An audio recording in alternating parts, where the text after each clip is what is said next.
사람들은 성공한 삶을 꿈꾸는데요. 진정한 성공이란 게 어떤 건지 궁금합니다. 지가 좋으면 성공이에요.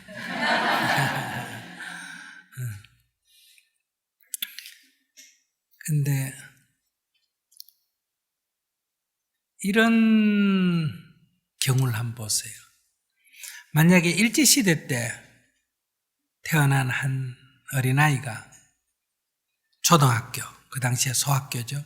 소학교에서 공부를 잘해가 좋은 중학교에 갔어. 중학교에서도 공부를 잘해가 좋은 고등학교에 갔어. 좋은 고등학교에서도 공부를 잘해가 지금의 서울대인 경성제대 법대에 갔다.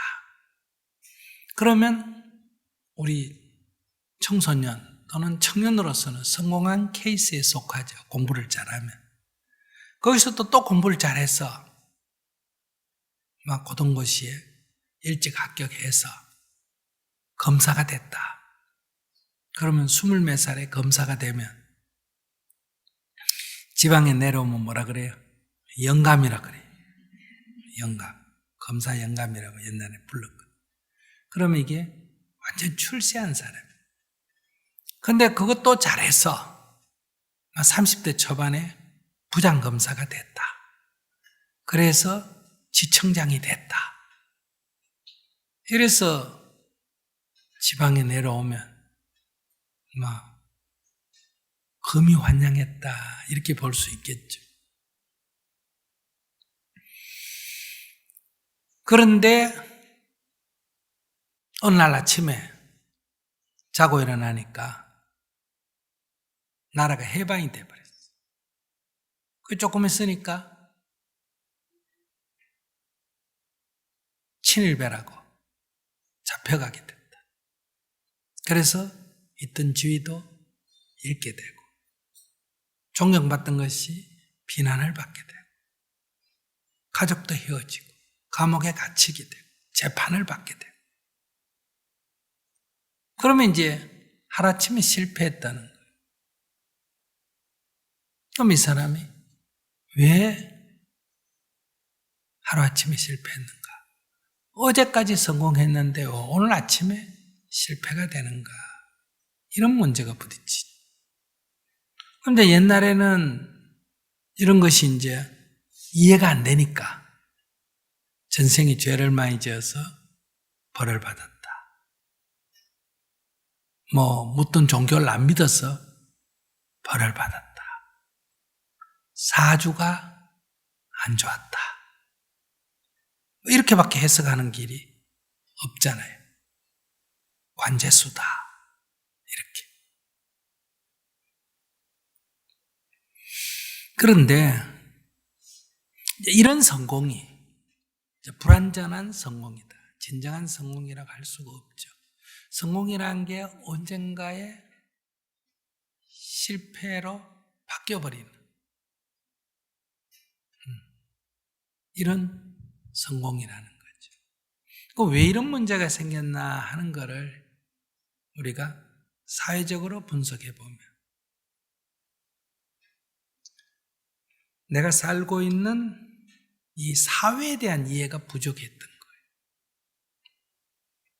내 개인적으로만 보면 내가 살인한 것도 아니고 도둑질한 것도 아니고 성폭행한 것도 아니고 사기친 것도 아니고 술 먹고 주정하고 행패 피운 것도 아니고 아무런 도덕적 결함이 없는 거예요. 정말 열심히 공부하고 열심히 일해서 성공했는데 왜 이런 결과가 나오느냐. 그러니까 지금까지의 과거의 윤리도덕으로는 이 문제를 설명할 수가 없습니다. 그러니까 이제 이럴 때는 전생 타령을 하든지 사주팔자 타령을 하든지 하늘의 벌이라고 하든지 이렇게 설명밖에 할 수가 없다. 근데 우리의 존재가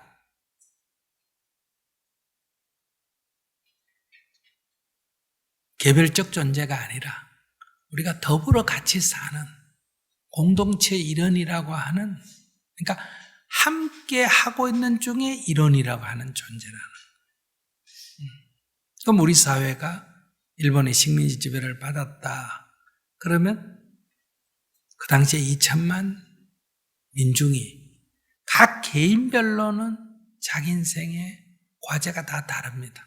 학생은 공부 잘하는 게 과제고, 농부는 농사 잘 짓는 게 과제고, 장사하는 사람 장사 잘하는 게 과제고, 사업하는 사람 사업 잘하는 게 과제고, 다 과제가 있겠죠.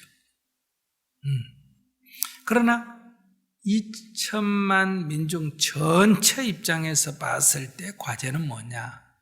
우리의 삶을 가장 어렵게 하는, 해결해야 될 과제가 뭐냐 하면 그것은 나라의 독립이다. 그러면 나라의 독립이라고 하는 것은 이 사회의 직업이 무엇이든 어떤 사람이든 우리가 가져야 할 공통과제고, 또 개인은 개인별로, 학생은 공부하는 과제가 있고 농부는 농사 짓는 과제가 있다. 그런데 이 사람은 자기 개인 과제는 열심히 해서 풀었다 이거예요. 근데 이 사람이 개인으로 나아가는 그 삶이 이 공동체, 우리 전체가 나아가는 과제와 같은 선상에 있지가 않고 약간 역행하는 관계에 있었다는 거예요. 이 사람은 자기에게 주어진 과제가 뭐냐? 법률을 어긴 사람을 잡아서 어때요? 벌을 주는 거 아니겠어요?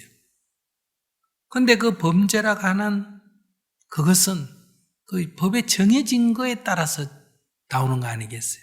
그 법에는 일본 제국주의에 반대하는 독립운동하는 것은 국가보안법 위반이고 이것은 큰 범죄에 속한다는. 그러니까 일본 제국주의 입장에서는 그것을 보면 범죄지만은 이 대한민국 입장에서 볼 때는 어때요? 그것은 애국적 행동이다 이거예요. 그런데 본인이 놓여 있는 직업이, 자기의 출세의 길이 일본 제국주의의 이해와 같이 있었기 때문에 결국은 애국자를 잡아서 국가보안법으로 처벌할 수 있는 상황에 놓여 있다. 그런데 이 사람은 그런 시대적 과제를 이해를 못한 거예요. 그러니까 이 내가 사는 밭의 환경이 나쁜 것을 잘 모르고 혼자만 열심히 하면 되는 줄 알았단 말이에요. 열심히 씨앗 뿌리고 모내기 하고 열심히 했는데 태풍이 불어가 다 떠내려가 버리든지 가뭄이 들어서 다 말라버리든지 이런 일이 벌어진 것과 같겠죠. 그러니까 이 환경에 대한 사회적인 조건에 대한 이해가 없었던 거죠. 다른 말로 하면 시대적 과제를 몰랐다. 시대적 과제에 역행한 거예요. 그러다 보니 이런 불행이 생겼다. 이런 얘기. 이게 무슨 천벌도 아니고 사주팔자 문제도 아니고 전생 문제도 아니다. 이런 얘기죠.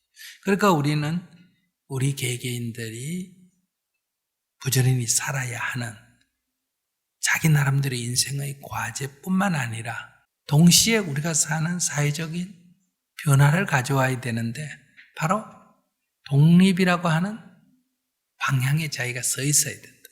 적어도 거기에 역행하는 데는 서지 말아야 된다. 그러면 검사라는 직업을 버리고 독립운동을 해야 되느냐? 그러면 좋지만은 그런 위험이 따르잖아요. 그러니까 자기가 그렇게 안 하더라도 자기가 가난한 검사 중에도 어떤 것만 한다. 이런 정치적인 사건은 안 다루고 어때요? 이런 개인 범죄만 다룬다든지 청소년 문제만 다룬다든지 이 상황을 알게 되면 자기가 그 직업을 갖더라도 어때요? 조정을 해야 되겠죠. 그게 도저히 조정을 못하면 그러면 자기의 역할을, 독립운동을, 운동가를 가능하면 빼준다든지, 안 그러면 형량을 낮추는다든지. 근데 그게 자기가 위험하다고 하면, 그것도 도저히 못하겠으면 자기 받은 월급의 일부를 독립자금으로 지원을 한다든지. 그러니까 이 과제를 알게 되면 그 길에 자기도 조금은 동참을 해야 된다. 거기에 역행을 해서는 안 된다는. 이제 이런 문제까지 겸해야 개인의 삶과 사회적인 변화를 함께 가야 제가 볼 때는 순간순간도 자기 개인적인 성공을 통해서 행복을 느끼지만은 결국은 시대의 흐름에도 자기의 성공이 실패로 바뀌지 않는 성공, 즉 지속 가능한 성공이 될 수 있지 않느냐. 지속 가능한 성공이라야 나는 그것을 진정한 성공이라고 말할 수 있다. 그런 데서 우리 사회의 문제도 함께 풀어내야 된다. 나만의 이익을 위하는 것은 자칫 잘못하면 이런 이제 불행을 자초하는 일을 하게 된다. 그런 면에서 그것은 진정한 성공이라고 할 수 없지 않느냐. 이런 데서 말씀을 드리고 싶은 것은 첫째, 개인적으로 성공은 자기가 만족하면 성공이다. 세상이 어떻게 평가하든 관계없이. 그러나 두 번째, 그러한 성공마저도 시대적 과제, 우리 공동체의 지향과 같은 방향에 있을 때 진정한 성공이라고 할 수 있지 않느냐. 진정한 성공이라는 것은 그 성공이 불행으로, 실패로 되돌아가지 않는 지속 가능한 성공이어야 된다. 이렇게 말하는 것입니다. 네, 감사합니다. 네.